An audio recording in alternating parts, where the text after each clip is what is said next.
o debate de ideias tem que estar de como a gente tem que discutir como a sociedade tem que ser criada, e aí você tem debates conservadores, progressistas, liberais, economia, etc, etc.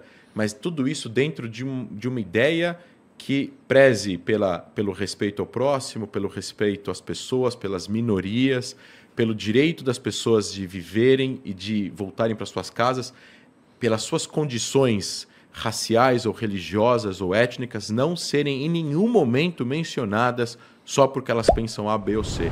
Então não é ok uma pessoa não gostar de um judeu e poder falar isso. Não é ok uma pessoa não gostar de um gay e falar isso de forma aberta, porque isso é um preconceito com a existência daquela pessoa. E ela não vai mudar aquilo. Ela nasceu assim, ela é assim, ela vai morrer assim.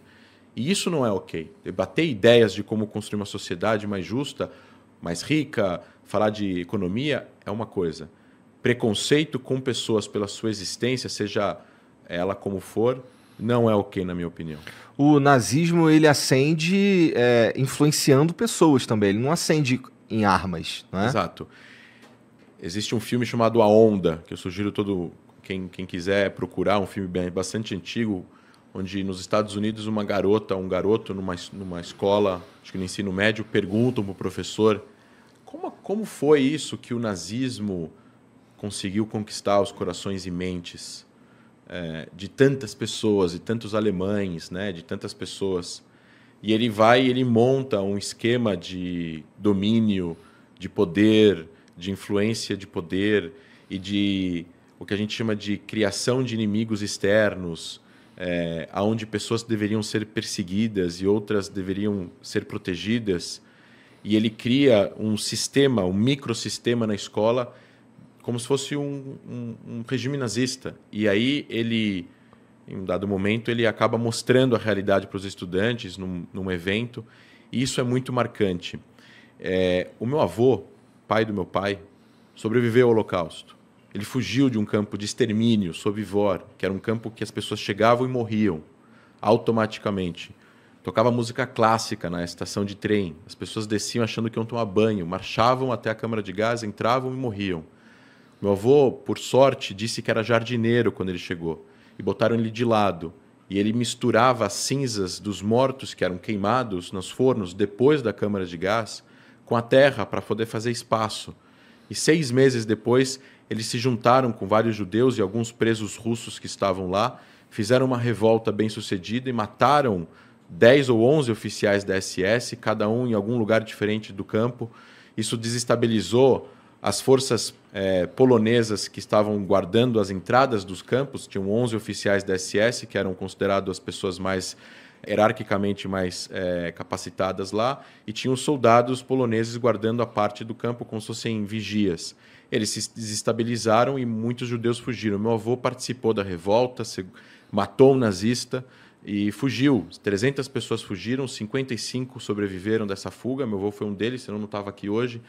E meu avô conta num filme, num documentário que o Spielberg fez ao redor do mundo, filmando várias pessoas que sobreviveram ao Holocausto. Meu avô participou desse documentário em 96, ele contou a história dele. Ele tinha que fugir dos poloneses, porque a fisionomia dele confundia os alemães. Não entendiam ele como judeu, mas os poloneses não judeus identificavam ele como judeu. E ele foi várias vezes pego por poloneses que não eram alemães, e foi enterrado vivo e foi colocado em poços de lama para se afogar, e ele conseguiu sobreviver umas 3 vezes a tentativas de assassinato depois que ele fugiu do campo de extermínio. E o que os poloneses então estavam tentando fazer se ele estava fugindo do campo de extermínio? Porque esses poloneses, eles também aprenderam em algum lugar esse discurso de ódio. Eles também acreditaram nesse discurso de que é ok odiar uma minoria, é ok colocar como bode expiatório e é ok matar uma pessoa. Quando a gente não protege o mal, Elie Wiesel, que foi um grande caçador de nazistas, ganhou o Prêmio Nobel da Paz, já faleceu. Ele tinha um instituto que educava sobre o Holocausto e perseguia e tentava identificar nazistas que conseguiram escapar à justiça após a Segunda Guerra.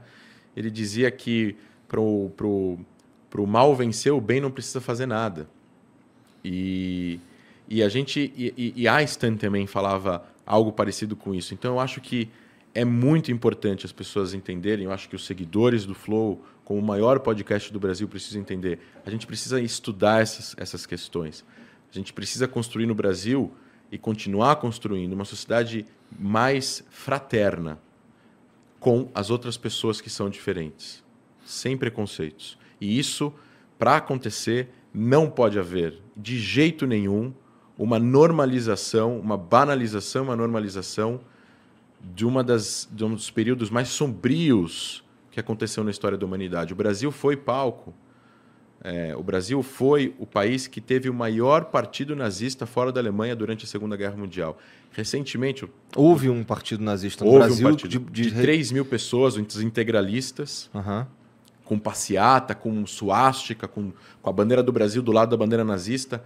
Eu recomendo a todos que moram em São Paulo ou que eventualmente visitem a cidade, visitarem o Museu Judaico.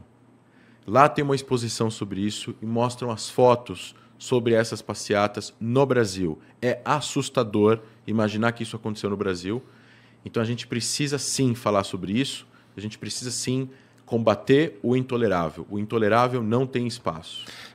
Eram brasileiros influenciados pelo discurso alemão. E assim, os discursos de ódio, assim, numa sociedade existe de tudo. E a gente nunca vai acabar completamente com o preconceito, com o racismo. Isso é uma coisa, acho que, endêmica do ser humano. Se você viajar para os países mais desenvolvidos, vai ter pessoas que pensam coisas ruins. Pega a Noruega, com aquele atentado daquele terrorista norueguês que entrou num campo de juventude e fuzilou um monte de gente. Tem até um filme que conta isso. A Noruega, um dos países mais avançados do mundo, um dos sistemas educacionais mais avançados do mundo, existe, sim, uma tendência em que a humanidade precisa se autoeducar o tempo todo. A gente está o tempo todo precisando educar os outros e falar sobre assuntos que levem as pessoas a reflexões para a gente conseguir construir sempre uma cidade melhor. Vai diminuir, não vai desaparecer, mas isso não pode ser normalizado. Precisa ser combatido. No Brasil é ilegal a apologia ao nazismo. No mundo inteiro tirando nos Estados Unidos, por questões culturais dos Estados Unidos, a maioria das pessoas e dos países são contra essa liberdade que existe nos Estados Unidos. Recentemente passou um vídeo de uma passeata nazista em Orlando, onde as pessoas estavam com bandeiras nazistas. Há poucos anos atrás teve naquele caso de Chernobyl, acho que é o nome da cidade, onde teve protestos dos dois lados, teve atropelamento, teve morte. A gente não pode normalizar. Aquela foto daquele policial negro protegendo pessoas que estão com bandeiras nazistas. Que se pudessem chegar ao poder, eles com certeza matariam ou com certeza perseguiriam aquele mesmo policial que estava protegendo a vida deles, para eles poderem gozar da sua pseudo-liberdade de protestar ou de falar o que eles tinham lá para falar. E isso é uma coisa que eu acho que a sociedade precisa entender. Tem discursos, tem maneiras, tem ideias que elas são tão perigosas para a própria sociedade que elas precisam ser combatidas no início, no começo, na educação primária, na educação do ensino médio, no sistema jurídico, na política, na mídia, na academia, em todos os lugares, porque a gente não pode normalizar. Porque se a gente normaliza, a gente tende a repetir isso. Não quando a gente, talvez não nós, mas futuras gerações.